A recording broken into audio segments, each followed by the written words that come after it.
5.3 angle bisectors. So we have talked about an angle bisector before, so we're just going to add a little bit of information to it. Nothing major. So first again, let's define angle bisector. So an angle bisector is a ray that divides an angle into two congruent angles. So in our picture over here, let's create some angles.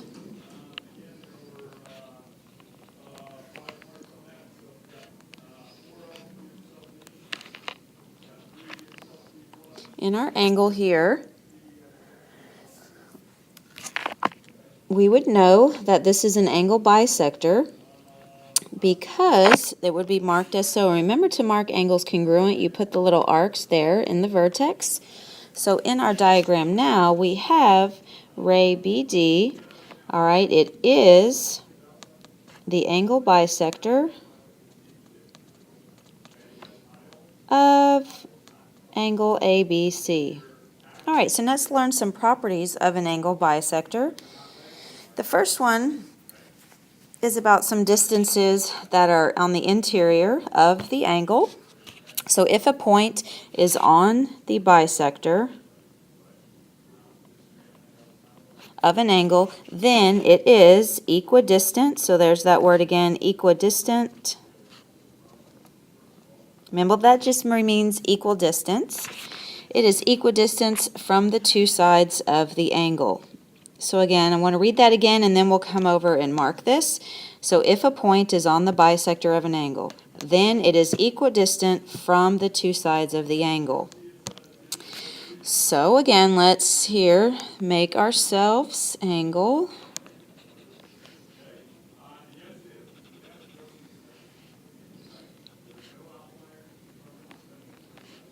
All right. So what this is saying is that if a point is on the bisector, so we're going to know this is the angle bisector because it's going to be marked.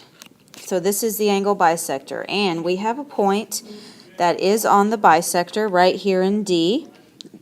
All right, this D is on the bisector. So now we know that since that point D is indeed on the angle bisector, and again we only know it is the angle bisector because of the markings, then now we also know that it is equidistant from the sides. So this point is equidistant to the sides of the angle. So this little segment CD is congruent to that segment BD. Also what happens is that these segments are now perpendicular to the side of the angle. So here, if the ray AD is bisecting that angle, which is angle BAC, so if you know for sure that it's already being cut in half, and if you know that the ray is perpendicular to the sides of the angle, so if we're looking at, okay, this piece, DB, if you know that it's perpendicular to AB, and then if you know if DC is perpendicular to AC, then you can now conclude that these distances are congruent. So then we can say that DC is equal to DB. So basically kind of the gist of all of this is if you are going to conclude that a ray is an angle bisector, you need 2 out of the 3 pieces of information. So here, knowing these distances are the same, that would be like one piece of information. Another piece of information would be the perpendicular sign. So this would be your second piece of information, or if you know the angles are being bisected. So that's the third piece of information. So anytime to conclude that the ray is indeed an angle bisector, you need 2 out of these 3 pieces. It doesn't matter the combination, you just need to make sure you have 2 of them.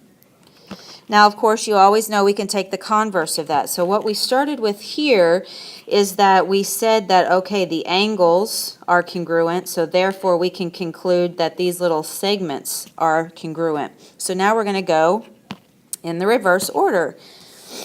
And we're going to say, okay, if a point is on the interior of an angle and it is equidistant from the sides, then what is going to happen is that that point on the interior is then going to be lying on the angle bisector. So basically, again, what that means, we have a point on the interior of an angle. So here it is, point D. We have our angle here, BAC. And right now, what we know is that this interior point, okay, is equidistant to the sides. So we know that from D to C to D to B is equidistant. So if we know that, and we also know that they are perpendicular, then what we can now conclude is that indeed, that AD is indeed the angle bisector.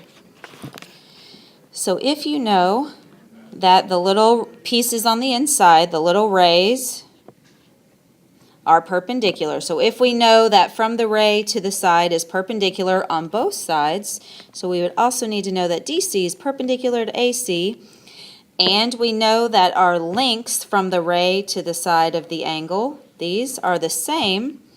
So if we know that DB is congruent to DC, then we can conclude that this is indeed an angle bisector. So we can conclude that AD bisects angle BAC. So again, remember, to conclude any of these two situations, you must have 2 out of the 3 pieces given. So you see in this second one here, we started with equal lengths and perpendicular. Then we were allowed to conclude the angles being cut in half. Here, we started with, okay, we know the angle is cut in half, and we know this is perpendicular here. So what we can conclude is that these lengths are the same. So let's look at some examples. So we're going to use the angle bisector theorem. So basically in our picture here, we know that, all right, so let's see what's given here. What is given is that from the ray to the side is perpendicular, and also from the ray to the side is congruent. So we know 7 is congruent to 7. So there are your 2 pieces of information. We have congruent sides and we have perpendicular pieces. So if we have both of those things, we can conclude that this is indeed an angle bisector. So if this half is 42, that makes the other half in here 42 degrees as well. Then if you wanted the whole thing, you could say the whole thing. If you add those together, 84 degrees. Excellent. So let's look at in the guided practice. Find the value of x.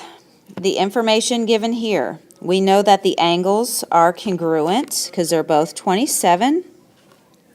We know that from the ray to the side is perpendicular, so we need both of those things in order to conclude that these lengths from the ray to the side are the same. So indeed, they are. X is equal to 15.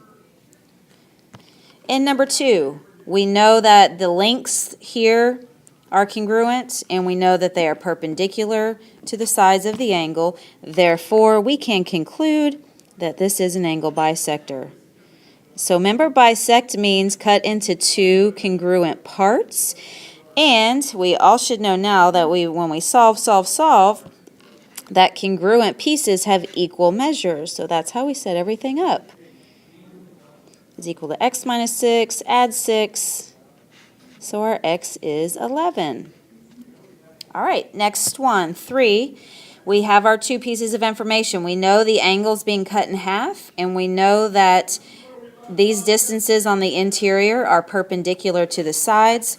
Now we can conclude that the lengths are also equidistant. So again, we're going to be setting it equal to each other. So we're subtracting 6x.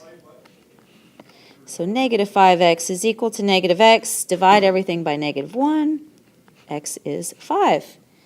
All right, number 4. Do you have enough information to conclude that ray QS bisects angle PQR? Explain. So let's look at the diagram.